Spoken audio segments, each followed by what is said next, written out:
Truth and Transcendence, brought to you by Being Space with Catherine Llewellyn.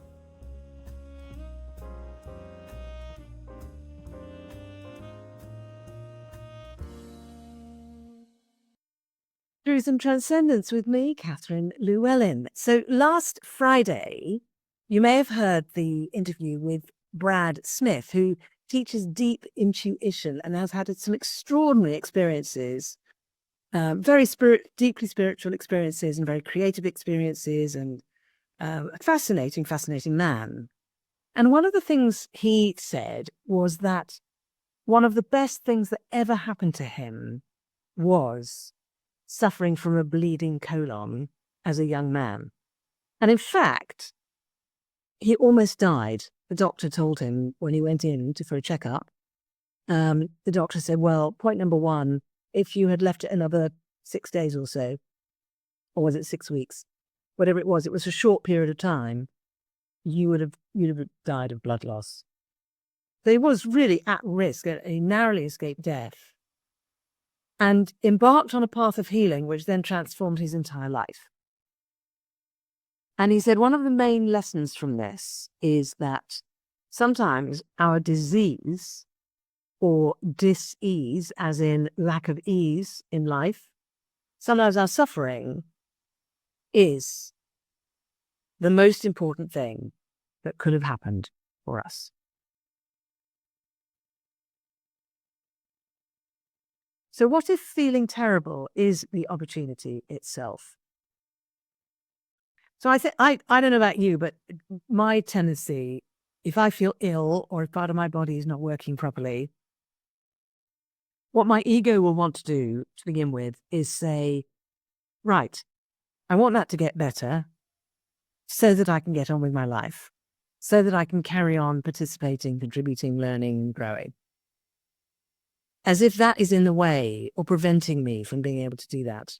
But what Brad is saying is the opposite. He's saying the suffering, the dis-ease, whatever it might be, is the gateway to the next piece of learning and growth.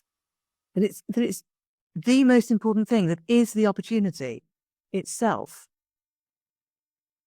I think it's a fascinating idea. So not to say all growth comes from suffering. That's absolutely not true. There's a lot of suffering where no growth happens. But ultimately, growth is something which happens naturally for us. We naturally will keep growing unless we're prevented. And if we decide that suffering is preventing us from growing, then we will be right about that, because our belief that that's the case will interfere with our capacity for growth and learning. So what dis-ease or suffering or difficulty are you currently categorizing as a problem with no upside?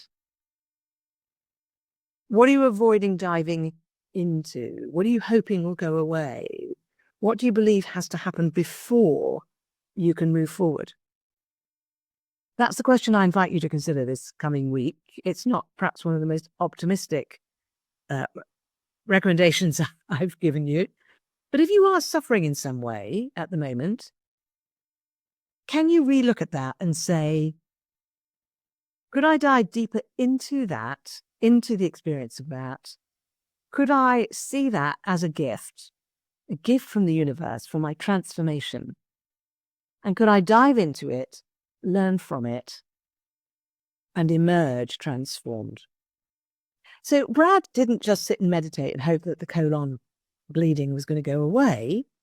He went and did practical work, identifying healing techniques and approaches and modalities, and he did a lot of work. So yes, we have to do the work, but doing the work because we think that if we don't heal, we can't do our life is completely different from doing the work because we're embracing and welcoming the challenge as a creative project, as an opportunity for transformation.